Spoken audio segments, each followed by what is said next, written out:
بسم اللہ الرحمن الرحیم. آپ دیکھ رہے ہیں آسماء اسلامک چینل. آج کا ٹاپک ہے جادو اور آفات سے بچنے کا انمول اور آسان سا وظیفہ.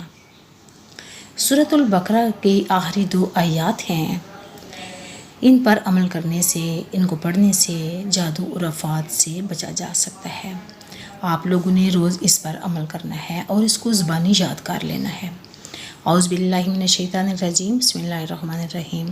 آمن الرسول بما انزل الیہ من ربہ والمؤمنون کل آمن باللہ وملائکتہ وکتبہ ورسلہ لا نفرق بین احد من رسلہ وقالوا سمعنا واطعنا غفرانک ربنا والیک المصیر.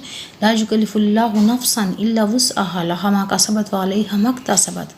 ربنا لا تؤاخذنا ان نسینا او اخطانا ربنا ولا تحمل علينا إصرا كما حملته على الذين من قبلنا ربنا ولا تحملنا ما لا طاقة لنا به واعف عنا واغفر لنا وارحمنا أنت مولانا فانصرنا على القوم الكافرين.